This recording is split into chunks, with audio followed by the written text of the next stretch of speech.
dan bercerita. Yuk, yuk, yuk, yuk, yuk.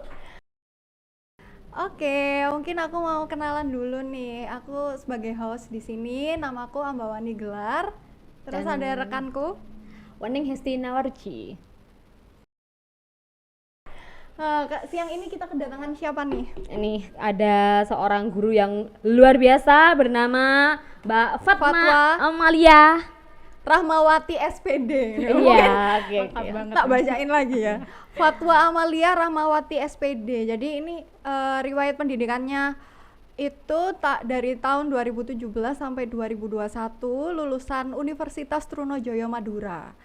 Ternyata jurusannya itu pendidikan bahasa dan sastra Indonesia. Oke, tapi mungkin nanti kita bakal gali lebih dalam lagi aktivitas. Aku manggilnya apa ya ini ya? Mbak aja boleh. Mbak Fatwa. Fatwa juga boleh. Mbak Tapi aku Fatwa dengar-dengar aja ya. panggilannya Ustazah. Oh. Berat nih. Tapi ada loh yang dipanggil Mbak nggak mau. Oh iya. Iya. Stop call me. Stop call me Mbak. Oke. Mbak. Stop call me Mbak. Jadi aku manggilnya Fatwa aja ya. Oke. Terus kalau Mbak Wening nih mau panggil apa nih? Kak Fatwa, Mbak Fatwa, nggak apa ya? Oke. Oke. Jadi Mbak Fatwa ini adalah seorang guru di SD Irada. Jadi full day education di Gresik ya Mbak ya. Oke. Tapi ngomong-ngomong soal ngajar nih, sebenarnya kalau di aktivitasnya sekarang itu ngapain aja sih untuk Fatwa sendiri? Oke, makasih ya. Seneng banget sih aku bisa gabung di sini di Serbuk Kayu ya. Jadi aku selain mengajar itu biasanya juga bikin ilustrasi buku anak gitu, sama ini juga sih apa ya, perform gitu sih, nyanyi gitu. Nyanyi. Oke. Oke. Jadi ilustrasi juga Kak? Iya. Wow, ilustrator. Tapi perlu belajar nih kayaknya sama teman-teman juga. Keren Ini banget. banyak dikenal juga loh sebagai content creator juga. Content creator masuk, Iya. guru masuk. Guru masuk. Terus apa lagi tadi? Gambar komik juga. Iya. Buat komik juga. Buat Terus buku, nyanyi ilustrasi, juga, nyanyi, puisi wow. juga. Keren banget. Kita tepuk tangan dulu buat speaker kita pada siang hari ini. Mungkin kita mau ngasih tahu dulu, ini tuh episode pertama ya. Episode pertama dari Saling Bermain. Episode pertama Saling Bermain ini bagian dari Teras Bermain. Betul. Terus podcast ini tuh namanya Saling Bermain. Ayo main dan bercerita. Yuk. Jadi ini episode pertama kita ya, sekali lagi. Jadi mungkin kita nanti juga banyak ngobrol, banyak menggali hal-hal baru yang mudah-mudahan kita bisa dapetin sesuatu dari obrolan ini gitu ya. Insight barulah daripada Iya, kita betul. gibah ya. Iya, Udah betul. bikin podcast. Betul sekali. Oke. Mungkin silakan Mbak Fatwa, akhir-akhir ini gimana nih kegiatannya? Oke, akhir-akhir ini lebih fokus ke sekolah sih Mbak, gitu. Jadi mengurangi kegiatan di luar sekolah karena ini lagi apa ya, membentuk sih aku, posisi membentuk anak-anak karena di semester 2 itu ternyata banyak loh potensi-potensi yang muncul gitu. Dari semester 1 tuh anak-anak masih cimit-cimit gitu, masih apa namanya, meraba-raba apa gitu kan. Di semester 2 ini sudah mulai kelihatan potensinya di ini. Jadi di semester 2 ini lebih fokus ke situ sih gitu, menggali melanjutkan potensi-potensi anak yang sudah ada gitu. Sebelum lanjut mungkin, jadi ngajarnya itu guru kelas ya? Iya, guru kelas. Wali kelas Wali ya? kelas. Oke. Kalau wali kelas tuh berarti ngajarin semuanya pelajaran, gitu ya. betul. Oke. Terus semester 1 itu semester 1 2 atau 1 2 3 4 gitu. 1 dan 2. 1 dan 2 gitu ya. Jadi Beda kelas sama kuliah ini. Iya beda. Bedanya. Jadi nyambung sama pernyataannya Fatwa tadi, temuan apa sih yang sebenarnya kamu temukan di semester 1, mungkin di semester 2 pengalamannya apa? Jadi anak-anak itu yang pertama itu soal keberanian sih sebenarnya.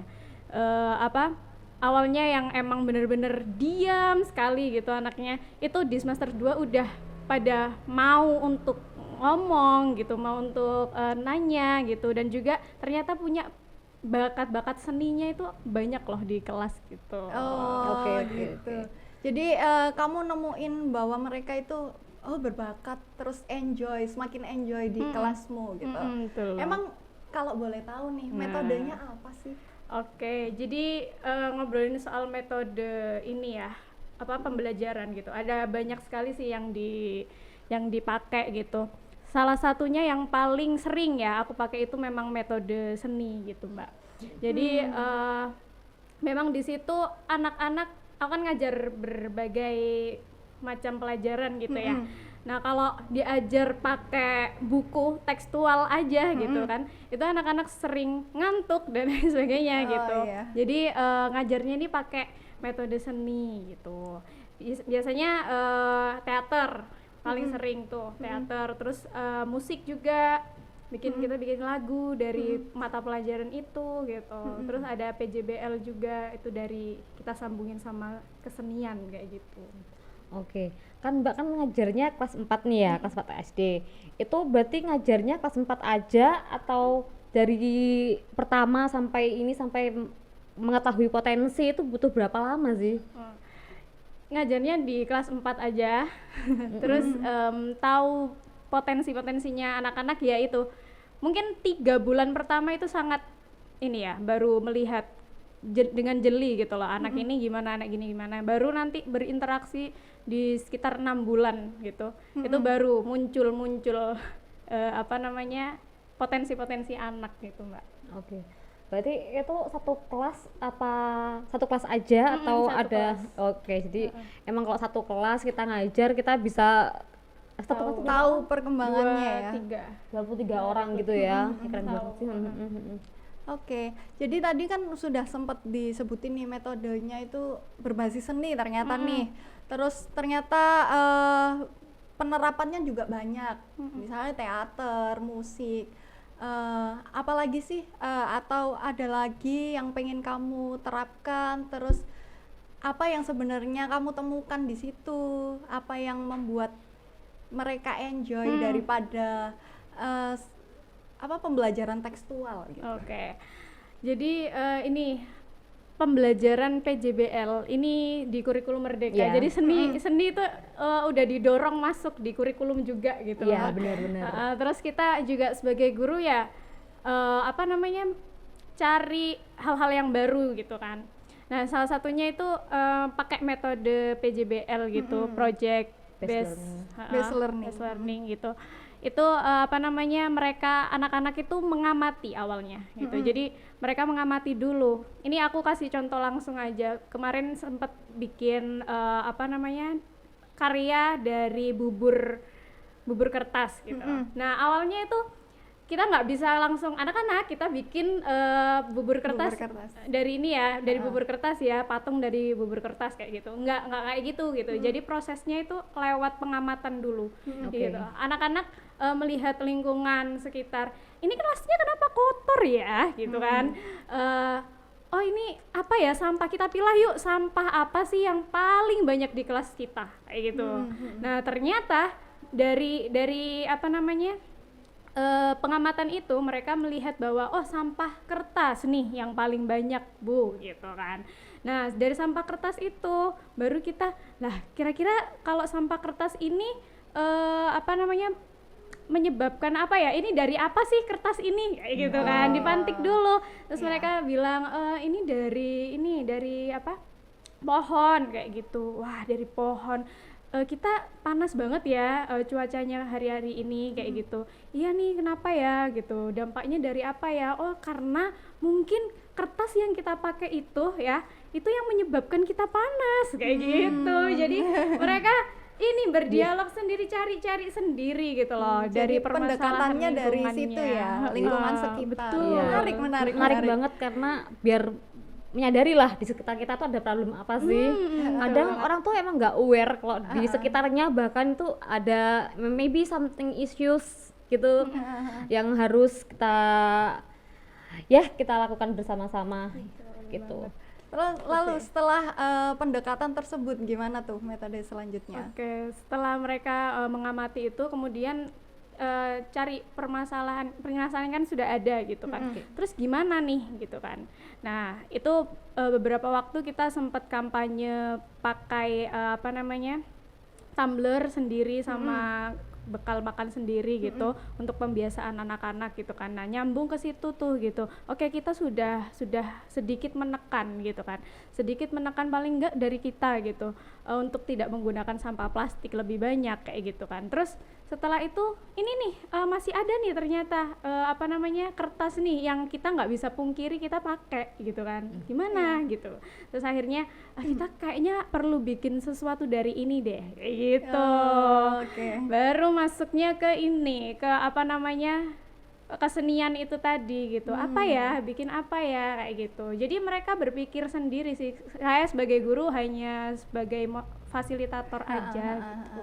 Jadi kamu pemantik untuk kognitif mereka itu Betul. berjalan sendiri Betul. gitu ya. Dan supaya Keren. teman-teman mahasiswa Bu dosen ini mahasiswa aja ya. mahasiswa itu bisa lihat gambaran besarnya gitu. Betul banget. Terus misalnya nih ada bahan, oh ini kertas, ini kan biasanya setiap kelas kan beda kan. Nanti kelas 3 yang akan ke kelas 4 ini mungkin nggak ada sampah kertas lagi, adanya plastik atau jadi materialnya itu dari Mbak sendiri atau emang dari siswanya yang pilih gitu? Siswanya yang pilih. Wow. Jadi Keren ya. di tahun yang kemarin itu ini sampah plastik justru malah sampah plastik itu dipakai untuk dibikin wayang dari sampah plastik itu. Keren. Itu dipentaskan sama anak-anak dan itu uniknya bukan di pelajaran seni budaya. Tapi di pelajaran PPKN pada waktu itu. Wah, keren banget. PPKN Tetap berarti bisa nyambungin keluarga negaraan berbasis Iya, budaya lokal kayak gitu. keren banget loh. Iya. Perlu diapresiasi. Oke, jadi Mbak kan bikin metode PJBL. Itu sebenarnya bisa milih nggak sih kayak mau PJBL atau case method atau yang lain gitu? Emang kurikulum Merdeka harus PJBL gitu kan? Gitukah? Enggak sih sebenarnya Mbak, bisa pakai apa aja sih gitu, nggak selalu, karena nggak semua hal juga bisa diproyekkan gitu kan. Iya. Gitu. Mungkin ada yang diskusi kayak gitu, itu juga termasuk capaian pembelajaran sih gitu. Oke, dari metode PJBL nih ya, kenapa mau milih seni? Menurut Mbak tuh seni itu apa sih gitu? Maksudnya karena tadi belajar PPKN itu pakai seni, ini pakai seni. Padahal backgroundnya pun dari pendidikan bahasa dan sastra Indonesia gitu ya. Apa Tapi jangan-jangan itu lebih suka seni gitu. Itu sih Mbak. Jatuh cintanya di seni ya. Benar. Iya sih, emang awalnya suka gitu. Terus ada hal yang saya lihat emang ada potensi banyak gitu di kesenian gitu. Bahwa seni itu sebenarnya media yang sangat dekat dengan kita gitu kan. Kalau kita nyanyi gitu, musik pun gitu, kita secara nggak sadar pun ketika dengar musik kita udah enjoy gitu kan ya. Terus lihat lukisan atau apa gitu yang visual gitu, kita lihatnya seneng nih gitu kan. Jadi menurutku seni itu emang sangat deket sama kita. Kemudian ketika kita menggunakannya untuk pembelajaran gitu, anak-anak itu juga enjoy loh gitu kan. Lebih malah sering saya kan ngajar di kelas 4 kelas saya gitu, ada juga ngajar di kelas lain gitu bahasa Indonesia. Itu pasti kalau saya masuk itu udah bahasa Indo. Jadi emang bener-bener wah ini kekuatan seni nih sepertinya ya. Ayo kita main ini, kita ini ya. Jadi emang aku menerapkan di kelas itu bahwa kita nggak lagi belajar gitu, kita lagi main-main gitu. Cocok banget sama Cocok banget ya. cocok banget sama podcast kita. Ayo main, Iya, saling ayo bermain. main, gitu. Iya, main. karena bener, aku juga sempat baca kalau misalkan apa ya, anak-anak di usia pertumbuhan itu lebih suka untuk dikatakan itu sebuah bermain gitu, bermain bukan belajar. Bahkan ada studi yang ngomong tentang bahwa belajar itu menjadi hal yang traumatis juga loh buat orang-orang, buat anak-anak, bahkan kayak udah denger belajar itu rasanya udah jenuh gitu. Makanya belajar sambil bermain atau justru bermain aja tapi diselipin belajar tuh, itu justru apa ya, kita nggak bisa memandang sebelah mata itu gitu, malah kita ngelihat anak-anak jadi lebih enjoy, bahkan memasukkan materi-materi itu jadi lebih meriah, menyenangkan gitu ya. Gimana? Oke. Jadi itu seni gitu kan ya. Emang dari taksonomi Bloom itu kan creation menciptakan itu paling puncak gitu. Jadi aku senang banget sih ada guru yang ternyata menerapkan itu. Jadi kan ada outputnya, kemudian nggak hanya memahami, menghafal. Betul. Ya traumatis kan menghafal kan, nanti disamblek. Ya. Disamblek banget. Tapi siswa kerasa belajar nggak sih, atau kerasa bermain nggak di kelasnya Mbak? Iya sih, kerasanya bermain gitu, bahkan ketika sudah bel gitu kan, istirahat, udah istirahat, nggak mau. Itu suatu capaian ya. Karena kita pernah mengalami sebagai murid gitu ya, kalau misalnya guru datang pun nanti ini pasti ngajarnya juga tekstual lagi, baca buku lagi, disuruh terus nerangin di papan itu aja kan kita udah kayak bosen. Sampai aku pernah ada di fase, karena aku nggak suka matematika. Tiap hari sama ya, tiap hari aku ke UKS kalau ada pelajaran matematika tuh kayak gitu, saking kayak pasti membosankan gitu. Kamu Gen Z atau millennials? Aku Gen Z angkatan pertama. Oke. Sama dong. Wow. Aku yang milenial. Jadi berarti Musuh generasi kita. enggak. Aku sih enggak merasa kalian musuh ya. Gen Z nggak pernah ngerasa punya musuh juga. Milenial aja yang cari-cari. Jadi penontonnya kita mudah-mudahan banyak Gen Z-nya. waduh. Oke. Aku love Gen Z. Milenial juga oke. Gitu. Jadi waktu aku SD kali ya, itu paling ngeri itu menghafal, hafalan. Bahkan matematika pun sebenarnya itu hafalan rumus-rumus kayak gitu. Betul. Menghafal kayak gitu. Bener. Kemudian ya aku masih menjumpai lah ya momen-momen dimana masih pakai kapur, kemudian dilempar, kalau ngamun dikit dilempar kayak gitu sih. Tapi so good banget, Indonesia udah 15 langkah di depan ya. Iya. Dan jarang kayak gini. Dan kenyataannya ya emang masih jarang juga guru yang mau seperti fatwa gitu loh. Kayak mengeksplorasi metode-metodenya, dan itu perlu diapresiasi sekali. Mencair sekali gitu ya. Benar. Gitu. Ada kendala nggak selama ini? Struggle-nya apa nih?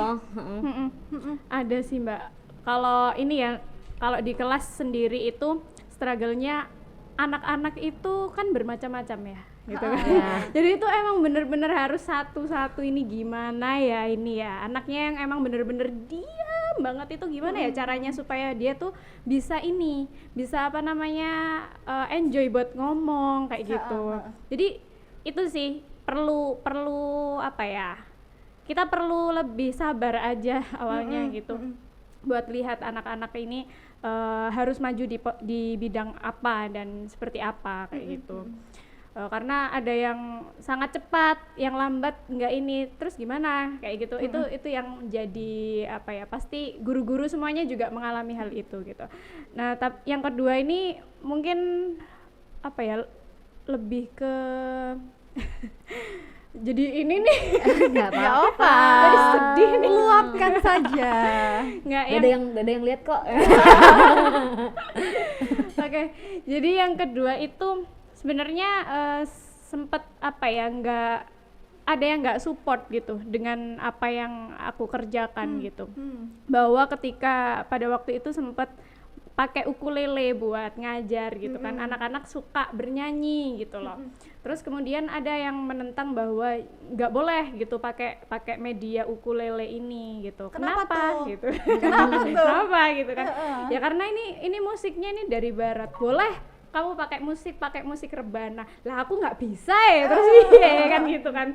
Terus habis itu oke, aku dengerin itu kan, oke aku dengerin dulu, aku proses gitu. Gimana akhirnya aku ajak buat ngobrol gitu kan. Emangnya kenapa kalau dari barat gitu? Haramnya di mana sih gitu kan? Haramnya di mana sehingga mendapat penolakan seperti itu gitu kan? Bahwa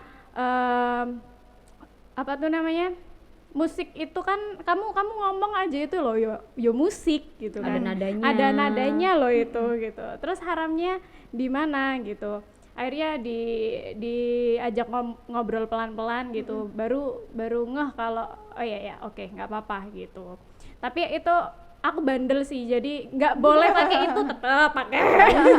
Malah nggak dibolehin buat pakai, aku post di sosial media gitu. Jadi akhirnya kan di sana banyak yang komentar positif. Akhirnya kan aku kasih ini loh hasil dari apa yang dilakukan. Dan sekarang tanya deh anak-anak gitu kan, lebih enjoy mana, diajar dengan cara seperti ini atau dengan cara seperti apa yang pengen kamu mau, seperti itu. Sebenarnya guru kan punya ini sendiri ya, punya cara sendiri untuk mengajar, pasti yang terbaik gitu loh buat siswanya gitu. Itu sih yang sempet kayak dulu bikin aku, kenapa ya kok nggak boleh gitu kan. Itu sih. Sorry motong, yang nggak ngebolehin tuh baby boomer. Ya nggak? Betul. Baby boomer. Bisa diidentifikasi ya berarti ya dari generasi. Iya, jadi musuh milenial tuh bukan, ya nggak musuh sih. Soalnya baby boomer kan orang tua kita. Kita yang dididik buat baby boomer gitu. Ya tapi itu penolakannya dari satu orang atau banyak orang sih sebenarnya? Beberapa.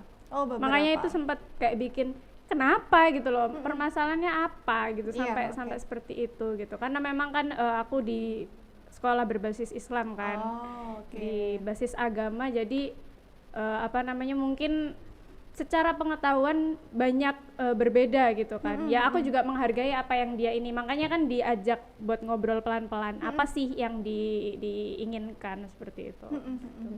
Terus sekarang gimana akhirnya? Sekarang penasaran nih aku. Boleh gitu. Jadi aku pakai ini kayaknya udah capek juga sih buat ngelarang gitu mungkin ya. Akhirnya Si menyerah baby boomer butuh pengakuan. enggak, yang baby boomer tuh udah level acceptance, stage of grieving, acceptance udah gitu. nyampe puncak ya acceptance ya. Dan juga nggak hanya acceptance dari si mungkin oknumnya itu, tapi juga acceptance bahwa oh ya memang pembelajaran itu emang dinamika banget, berubah, harus cair dan bener-bener harus update lah gitu. Iya, tapi mungkin kita disclaimer, kita nggak memojokkan salah satu pihak enggak. Ini mungkin karena kita memang punya pengalaman, background dan apa ya, ya pengalaman yang beda, akhirnya menciptakan pemikiran yang beda juga betul. Gitu. Tapi ternyata ketika diberi pengertian, diberi pembuktian juga gitu. Akhirnya ya fine aja gitu ya. Ya semoga tetap bisa lancar dan mengeksplorasi banyak hal lah ya. Gitu. Tapi dulu pernah ngajar di sekolah negeri gitu nggak? Nggak pernah sih. Dulu di SMK dulu. Oh, di SMK. Oke, Mbak. Jadi kan tadi menyinggung PJBL nih gitu. Pasti kan dimulai dari pertanyaan besar, sintaksnya sampai akhirnya ada capaian, ada output luaran. Kira-kira sejauh yang Mbak inget itu apa aja sih yang pernah dikerjakan, output apa dari anak-anak?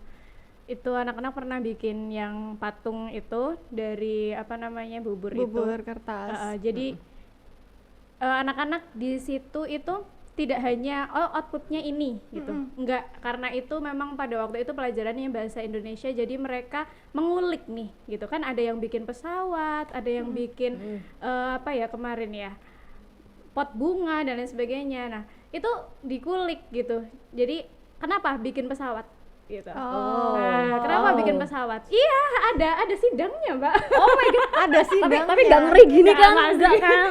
Jadi anak-anak presentasi, aku nanya gitu, ini kenapa bikin ini, kenapa warnanya biru, kenapa gini, ada bikin kapal Nabi Nuh besar, karena aku habis baca ini gitu. Akhirnya Jadi, memantik mereka untuk bercerita betul, juga Bahasa ya. Indonesia Oh, ini ya. Indonesia. Wow. Wah keren banget, keren Terus pernah ini juga bikin wayang kardus, terus wayang plastik, terus apa lagi ya, banyak sih Mbak. banget. Keren. Jadi meskipun outputnya patung bubur gitu ya, itu tapi kan yang sebenarnya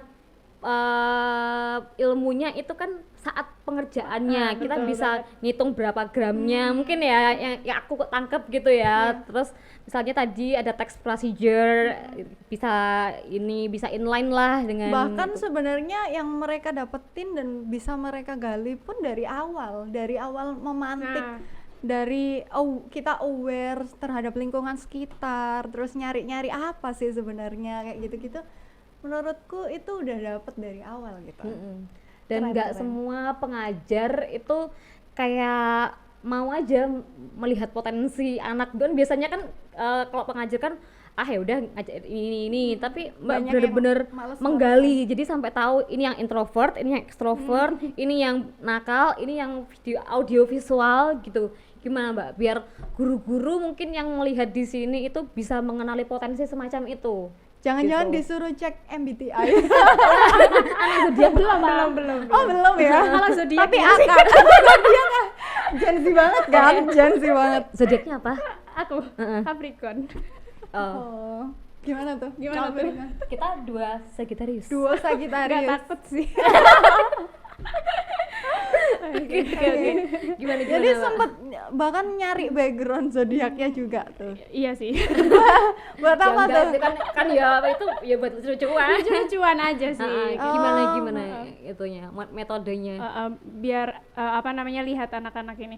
Sebenarnya kalau lihat itu semua guru mungkin sudah bisa ya untuk Mengamati gitu ya. mengamati gitu kan, mengamati bahwa oh ini anaknya seperti ini, anaknya seperti ini. Yang perlu ini adalah apa yang kita lakukan gitu kan. Kayak oh anaknya ini pendiam. Aku kemarin itu cerita aja sih anak puisi. Jadi anaknya itu bener-bener anak diem. Dari semester 1 itu diem anaknya. Terus pada waktu itu dia itu entah marah atau apa teriak, woi gitu. Dan suaranya aku dengar suaranya itu bulat, bagus. Wah, Kayaknya potensial cocok nih. Wow. Jadi kadang itu nemu dari hal-hal kita ngobrol bareng di apa istirahat gitu, kita ngobrol gitu, ketemu oh ini anaknya sebenarnya karakternya kayak gini loh, kayak gitu. Istirahat pun berinteraksi dengan siswa. Iya. Wih, gila. Di kelas soalnya Mbak gitu. Jadi mereka cerita apa dan sebagainya. Jadi tahu gitu kesehariannya, oh ini kayaknya anaknya emang butuh diperhatikan, ini gitu. Jadi yang tadi balik lagi yang ini puisi tadi, nemunya malah dari situ gitu. Oh ini anak bisa nih diolah gitu kan. Terus Oke. ditawarin, kamu mau nggak baca puisi, ada lomba nih gitu. Terus gimana ya, nggak mau gini. Akhirnya terus dipepet terus, kayaknya kamu punya ini deh, punya potensi gitu. ya. Harus akhirnya oke deh aku ikut gitu. Nah diikut itu mamanya bener-bener support dan juara 1 kemarin alhamdulillah. Wah, juara 1 keren. Langsung gitu. Dari yang pendiam jadi juara gitu ya, itu kan juga nggak mudah gitu. Maksudnya dari orang yang introvert, nggak pernah ngomong, tiba-tiba show kan kok. Benar. Itu kan kayak gitulah Dan ya. berarti ini juga apa ya, bentuk keberhasilannya Fatwa sebagai guru yang care dengan hal-hal kecil dan menggali potensi-potensi murid-muridnya. Itu keren banget sih menurutku. Sampai juara 1 loh, gak main-main. Iya. Keren Mantap, banget. mantap gitu. Soalnya biasanya guru itu hanya peduli sama kembali lagi konteks milenial itu hanya kalau di SD dulu ya hanya peduli sama orang yang paling pintar sama yang paling Iya, nakal gitu iya, aja iya, sih. Jadi heeh. kayak yang pendiam, yang nggak ngapa-ngapain, justru lapisan itu yang nggak tersentuh, Tenggelam. yang Iya, heeh. rata-rata kurang tersentuh gitu. Betul.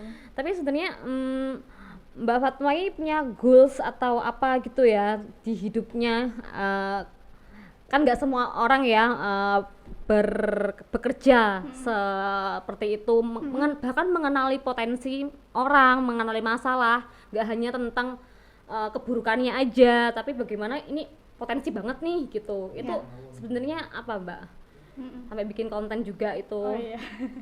Ya sebenarnya ini sih Mbak, karena aku berdasarkan pengalaman pribadi aja sih. Aku itu dulu bukan orang yang sangat pintar gitu. Bahkan aku menengah ke bawah soal apa namanya, kayak kalau dianggap pintar aku nggak pintar gitu loh. Di SD itu. Tapi aku berani gitu. Di SMP aku udah mulai berani gini. Jadi di situ aku sempat di SD itu sempat jadi trauma sih buat aku gitu, bahwa nggak pernah dipedulikan karena nggak jadi yang Kelompok trending. yang tersentuh, Betul. yang nggak tersentuh Jadi dia. lawan dari love itu bukan hate tapi ignore. Oke. Bener-bener. Jadi emang itu loh, awalnya dari situ gitu. Terus kayaknya kalau anak-anak aku jadi guru dan aku seperti itu, ya akan jadi aku yang lain gitu loh. Jadi fatwa-fatwa yang lain yang kayak aku dulu gitu. Gimana perasaannya, karena aku mengalami itu, aku nggak pengen anak-anak juga mengalami hal seperti itu gitu. Kemudian kenapa dikontenin juga gitu. Sekarang kan marak ya guru konten kreator itu Mbak. Iya. Iya. Jadi apa sih namanya, influencer. Itu marak banget gitu. Tapi di situ perlu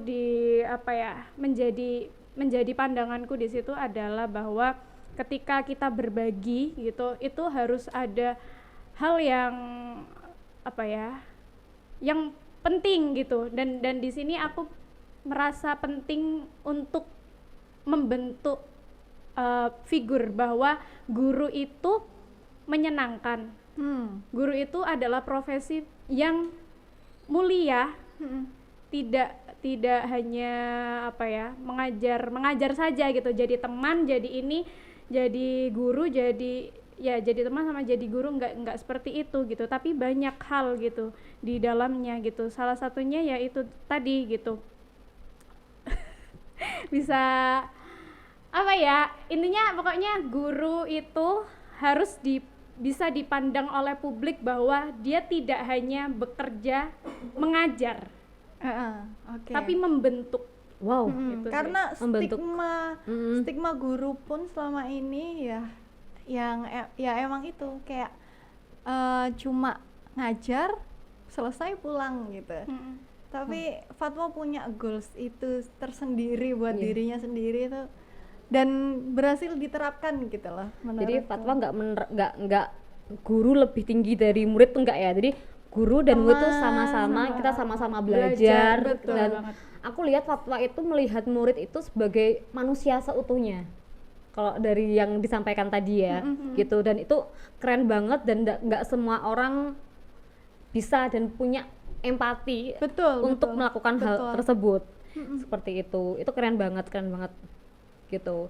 Terus kan banyak nih ya, ini kalau kita lihat big framing aja ya, picture gitu ya.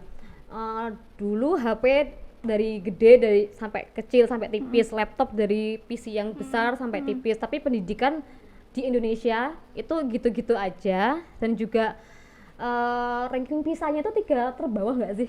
Kayak gitu lah. Sebenarnya in general mungkin kita sempitkan ke SD, sebenarnya apa sih permasalahannya gitu? Ya permasalahannya ini tadi sih, bener banget sih kata Mbak Wening tadi, bahwa kita melihat murid itu sebagai manusia. Kalau kita ngobrolin soal ini nih, kecerdasan literasi aja deh, udah literasi aja gitu. Kita ngomongin soal literasi, gimana ya literasi nggak bisa meningkat dan lain sebagainya. Sebenarnya bukan nggak bisa gitu loh.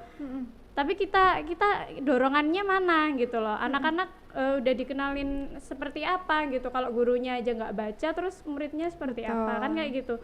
Terus akhirnya memfasilitasi juga gitu loh untuk ke arah apa gitu, karena ya tadi ya anak-anak itu adalah manusia. Karena seringkali anak-anak itu tidak didengarkan gitu loh. Anak-anak itu sebagai makhluk nomor kesekian dalam hidup. Iya benar. Sering banget gitu. Kita sebagai orang dewasa itu sering merasa oke, aku yang tahu semuanya, aku udah pengalaman dan lain sebagainya. Kalian tuh masih bau kencur. Masih baru Anu kencur enggak kalau gitu. sekarang itu bocil kematian. Bocil FF. Bener-bener. Iya, jadi menyepelekan itu, padahal anak-anak itu adalah gerbang utama ya yang bisa dibuka gitu loh.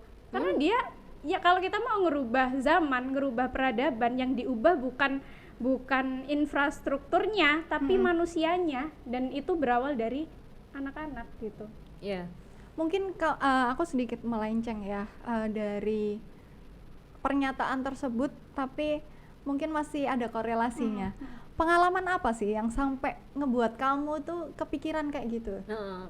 Kok Kan ya, pasti seorang punya yang hebat kan pasti struggle, ada iya. di tempat. Pengalaman pribadimu Iya, itu seperti apa? Kok sampai kamu mention mungkin kurang ruang, kurang didengarkan, bla bla bla. Mungkin Iya. kamu punya Punya sih. pengalaman apa tuh, boleh diceritain tuh? Oke, jadi ini sebenarnya di balik ini aku nggak hebat-hebat amat gitu kan, cuman ini sih awalnya dulu nggak pengen jadi guru gitu. Aku malah seneng ke dunia seni, aku pengen nih karena aku juga ilustrasi juga gitu, aku kayaknya akan fokus cari uang di sini deh kayak gitu. Tapi ibu dan ayahku selalu kayak, oke, kamu jadi guru itu bisa loh kayak gitu. Ternyata kok jatuh cinta ya jadi guru, seneng ya lihat anak-anak gitu. Anak-anak itu kanvas bagi aku gitu. Ya, tapi mereka ngelukis sendiri sih, mandiri. Gitu. Dari situ gitu. Terus aku tuh dulu pernah punya pengalaman karena aku perempuan gitu. Itu seringkali mendapatkan hal-hal yang apa ya, harusnya aku dapat tapi enggak gitu. Aku pernah, boleh cerita tentang ini enggak Ya sih? nggak Boleh. Dulu tuh kita kan perempuan dan harus aware juga tentang seksual dan sexual education seperti apa gitu. Ya, jadi keresahan terbesar itu adalah dulu pernah mengalami pas waktu SD itu pelecehan dari temen SD gitu kan, laki-laki, dan itu temenku laki-laki itu adalah anaknya dari, waktu itu ada guru di situ gitu, bukan guru sih, kayak staff gitu kan. Nah, ketika aku bilang, aku kan pendiam gitu kan, jadi teman-teman yang bilang ke gurunya gitu, kalau ini nih kayak gini terlalu nakal kayak gitu kan. Oke. Anak-anak bilang kayak gitu, tapi gurunya bilang seperti ini, walah itu loh cuma bercanda tok kayak gitu. Dulu sempat seperti itu, terus kemudian terjadi berulang gitu kan, sampai rasanya kayak nggak pengen sekolah gitu kan. Terus aku juga ketika ngomong pun udah sabar aja, jadi nggak ada tempat aku di sekolah itu nggak jadi ruang aman buat aku gitu loh. Terus nah makanya dari situ sekarang nggak memandang gender ya, entah perempuan entah laki-laki, kita harus punya ruang aman gitu di dalam ruangan kelas. Oke, so sorry for you that ya Mbak Em, itu mungkin kenangan yang nggak mengenakan, yang trauma apapun akan membekas apapun bentuknya Iya, gitu. tapi terima kasih udah mau cerita di sini ya. Soalnya kita juga nggak tahu kan dulu adanya pemerkosaan, dulu kan nggak sadar kan kalau kita misalnya Bener. di tweet oh itu Nah, catcalling, bener, terus habis itu Bener. dipegang ininya, dicium tanpa concern sama paman, maybe kayak gitu. Sebenarnya buat anak SD itu sebaiknya kita gimana sih caranya kita memberikan edukasi ke anak SD tentang awareness tentang Sex education. gitu. Oke. Mungkin aku ini ya dari lewat seni juga nih Mbak. Wah. Jadi aku bikin akun itu di Instagram itu namanya @komikperempuan. Nah di situ itu bahas edukasi seksual dan perdamaian. Di situ banyak dibahas mengenai gimana sih concern gitu. Terus kemudian dari sejak justru kita kalau mempertanyakannya menanggapinya itu bukan dari SD gitu, malah sejak dia lahir. Dini, benar. Dini itu bisa gitu. Sejak dia lahir. Dia lahir. Jadi dia dini mungkin ya, kayak udah umur berapa 1-2 tahun gitu. Dengan mengenalkan tubuhnya itu juga edukasi gitu kan. Terus kalau ke SD itu kan sudah mulai kayak aku punya crush nih, kayak gitu-gitu. Oh my god, anak gede. Jangan Aku salah. pacaran dari SD. Aku gak sih, Mbak. Kayak udah punya crush itu relate sih di Paling enggak SD. kan ada perasaan gitu lah ya, Bergejolak, gitu. iya. Tapi Nah, kan itu mens pertama juga SD ya? Enggak, Pra remaja, aku SD. Aku Aku SD. SMP. Aku SD. Aku SD mensnya. Oke. Gak apa beragam memang. Nah itu di situ anak SD udah kenal yang seperti itu gitu. Terus gimana ya kita gitu. Harusnya hal seperti itu tuh nggak jadi hal yang tabu untuk dibicarakan gitu. Betul. Apalagi di guru dan juga orang tua yang menjadi nomor satu untuk ngobrolin hal seperti itu gitu. Aku inget sih dulu ketika aku suka sama lawan jenis itu pasti aku nggak berani untuk cerita sama orang tua ya, karena belum cerita aja udah nggak boleh. Iya. Ayo anak kecil nggak boleh pacaran. Nah gitu. Jadi Terus.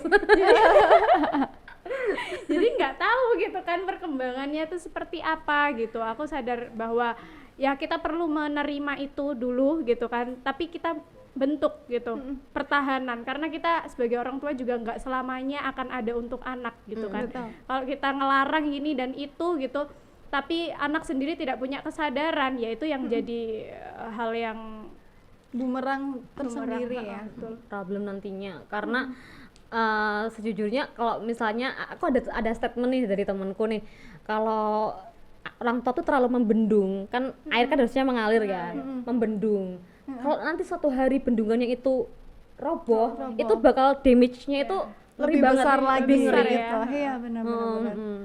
Iya, jadi menurutku pribadi pun sex education ya perlu dimulai sejak dini, bahkan ketika anak tersebut udah mulai bisa mengidentifikasi nih bagian-bagian tubuhnya mana yang boleh dan nggak boleh, itu di usia dini udah bisa diberitahu gitu ya. Karena aku sempat mungkin sedikit bercerita juga. Aku pernah punya pengalaman pelecehan juga di masa kecilku beberapa kali, bahkan yang aku tidak tahu. Bahkan aku taunya telat. Nggak tahu kalau itu bentuk pelecehan. seksual. Iya, betul. bahkan ini yang mungkin kayak eksibisionis, ketemu eksibisionis, terus yang menggesek-gesekkan alat kelamin oleh stranger ya, aku nggak tahu. Aku dan tauku itu bahkan tauku itu pas aku SMA. Jadi itu sangat telat gitu loh. Itu pun saat media sosial booming gitu kan. Iya, zaman dulu aku taunya gara-gara pelajaran sosiologi ya, yang bahas tentang penyimpangan perilaku kayak gitu. Baru di SMA kelas 1 aku langsung kayak recall memoriku, oh bahwa yang waktu kecil tak rasain itu adalah pelecehan. Itu kayak wow, telat sekali gitu loh. Makanya aku mulai dari situ aku ngerasa oh iya ya, sangat penting ternyata gitu. Karena bahaya banget. Itu hal yang mungkin setelah terjadi selesai, tapi ada bahkan yang sampai diculik, sampai yang dijadiin Iya, zamanku SD teman diculik ada. Iya. Ternyata pengalamannya ada. SD itu aku berarti tahun 98. Belum lahir. Belum, aku setahun. Gitu. Tapi sekarang kan sosialisasi tentang pelecehan itu kan udah masif lah ya, Iya, masif. Beda dengan pemerkosaan yang emang harus ada kejadian itu. Kalau pelecehan itu kan grey gitu ya, kayak putih ke hitam gitu. Misalnya nih ya, satu hari anakku tanya, mama aku habis dilecehkan, aku sih wow gitu. Tapi ternyata di sweet gitu. Itu gimana ya Kak ya? Sebenarnya kita ini sih harus kasih tahu ke anaknya juga buat menghindar itu. Buat lapor itu suatu hal yang bagus gitu, itu awal yang bagus gitu. Malah justru aku punya lagu yang aku sering ini ke anak-anak gitu. Di Instagram ada itu. Jadi ada di situ liriknya, kalau ada yang, jika ada orang yang usil mengganggu kamu gitu, apa yang harus kamu lakukan di situ. Intinya kamu harus lari, teriak, lapor. Wah, sampai dijadiin lagu loh. Bisa nyanyi nggak Mbak? Mungkin nyanyiin sedikit dong. Iya, boleh. Jadi lagunya, jika ada orang yang sangat usil menyentuh diriku, menyentuh area pribadi, buatku tidak nyaman. Jika ada orang menahanku untuk cerita dan beriku sesuatu, tolak saja semuanya karena tidak nyaman. Nah, lari, teriak dan lapor. Nah, itu lagunya. Wah, keren. Itu ciptaan Mbak sendiri. Iya. Iya, Wow. jadi itu di anak-anak biar tahu ya langkah apa yang langkah keren sih apa, dijadiin lagu agar Mbaknya ini memorable itu gitu. enggak apa bisa. Iya, keren ya. Multi Suara juga bagus loh tadi. keren. Wow. Oke, mungkin kesimpulannya dari tadi yang udah dijelasin sama Fatwa, ya kita perlu adanya safe zone gitu ya, Iya. perlu adanya ruang aman, bahkan itu anak-anak juga perlu didengarkan. Oke, mungkin kita bergeser ke sesi selanjutnya. Sesi selanjutnya. Pertanyaan dari teman-teman yang udah nungguin nih semuanya dari alam liar, dari berbagai alam yang multidimensi Dimension, ya, benar. Kita mungkin mulai sesi selanjutnya ke pertanyaan ya nanti dari audiens. Silahkan yang mau bertanya. Halo. Silakan audiens yang mau bertanya. Mungkin Aku mau perkenalan tanya dong. namanya terus pertanyaannya. Iya. Halo, aku Anggi. Halo. Aku ada pertanyaan. Aku pernah lihat beberapa konten dari Kak Fatwa yang pembahasannya tentang edukasi hal-hal tabu kayak misalnya menstruasi, alat reproduksi. Nah, dalam konten itu kan melibatkan murid-murid juga ya. Nah, apakah pernah dapat respon dari wali murid, entah itu kritikan atau pasti ada pro dan kontra kan? Apakah pernah Kak Fatwa? Oke. Langsung dijawab? Ya langsung jawab aja. Iya, boleh. Oke, makasih ya pertanyaannya Kak Anggi gitu. Makasih juga udah nontonin, ini pasti nontonin Instagram ya. Jadi emang sering ya, lumayan sering sih ngobrolin soal edukasi seksual, soal organ reproduksi gitu di kelas gitu dan dikontenkan gitu.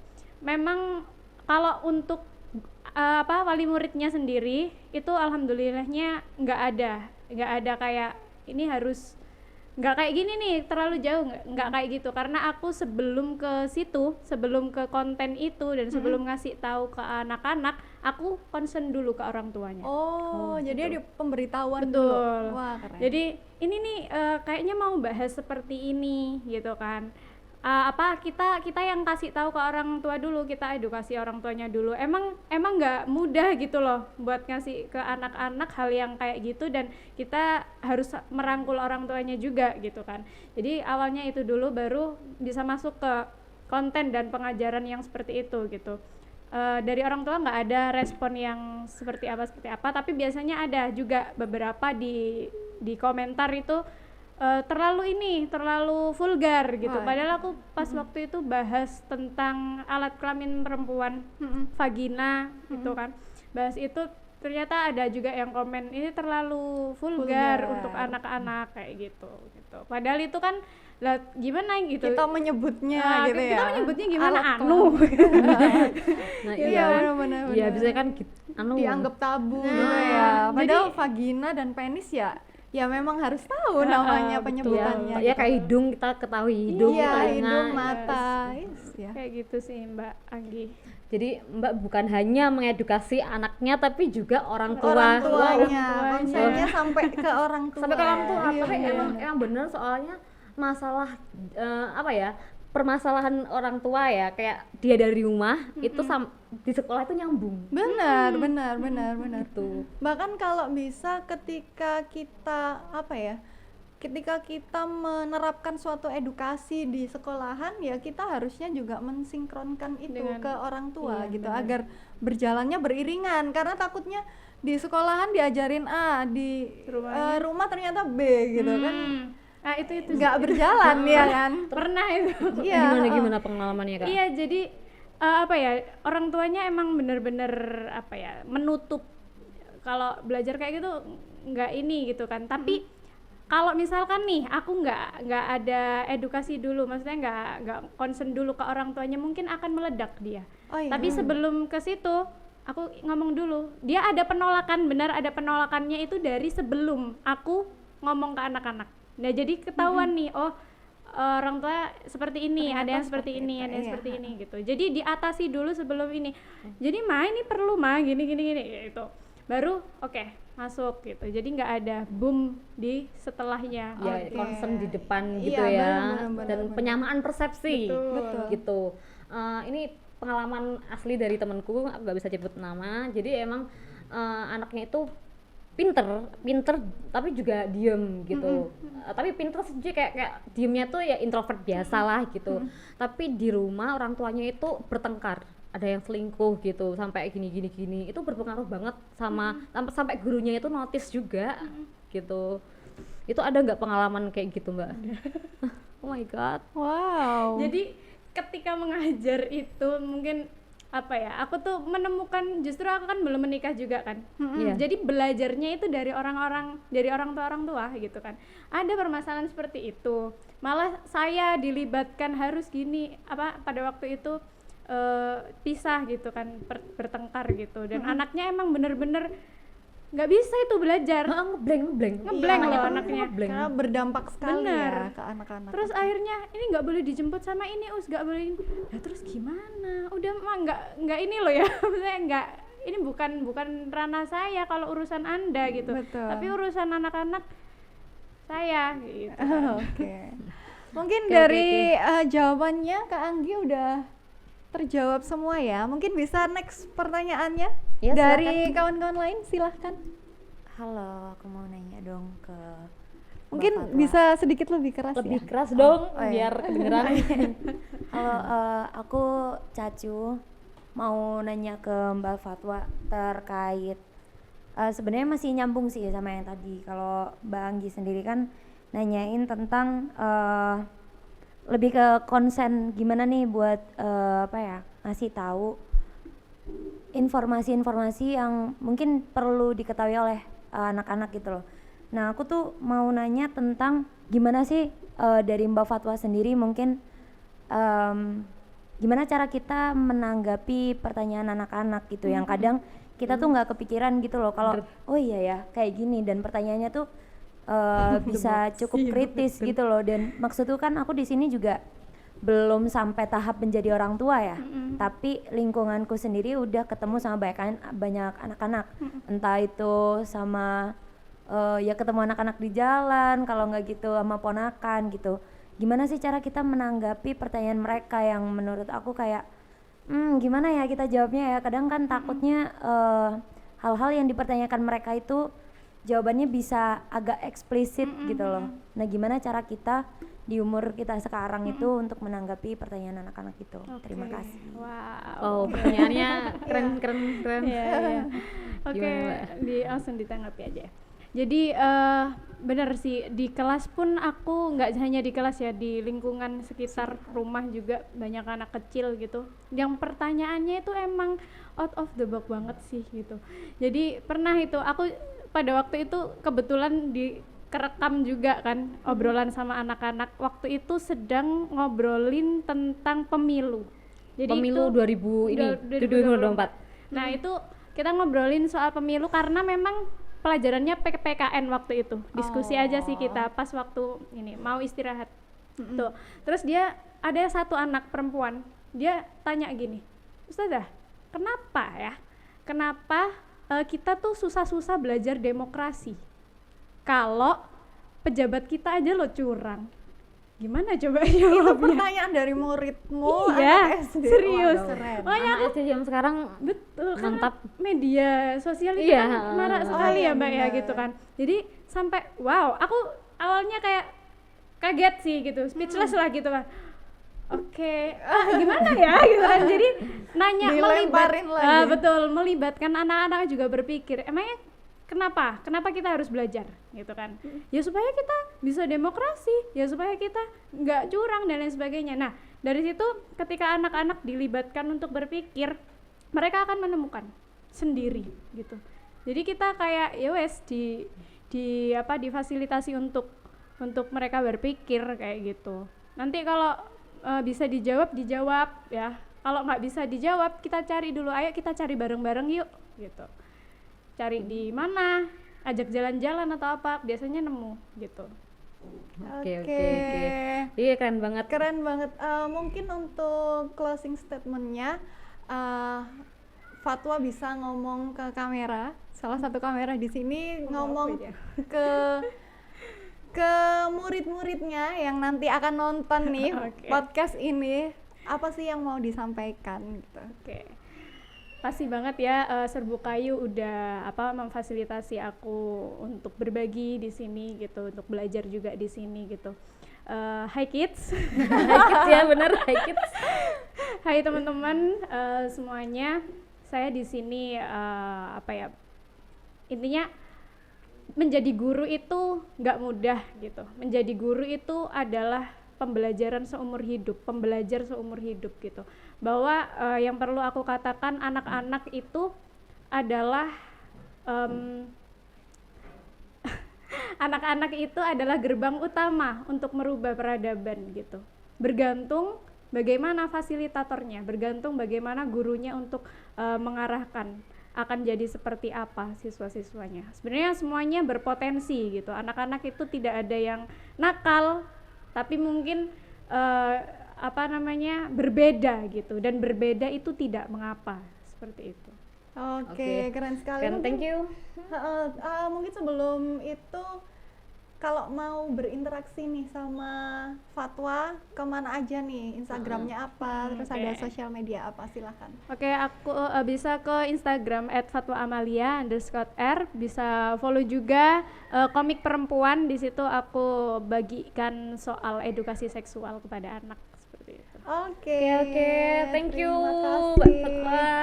Siang ini, sampai Ini ketemu paket lagi. komplit banget. Betul Iya. banget. Mungkin kita juga ngasih tahu ke audiens nih kanal YouTube kita, atau kalau kita mau ngelihat podcast ini di mana aja gitu ya. Mana aja. Kalau kanal YouTube kita bisa diakses di Serbu Kayu, terus Spotify-nya juga di Serbu Kayu. Ada nanti Instagram di Serbu Kayu juga, dan TikTok juga nanti. Oke. Kita cukupkan Kita cukupkan siang hari siang hari ini. ini. Thank you banget buat segala Insightful insight. banget ya. Ya. Oke, Ini terima nggak hanya aku juga belajar nih dari sini. Iya, benar. Thank you. Bye bye.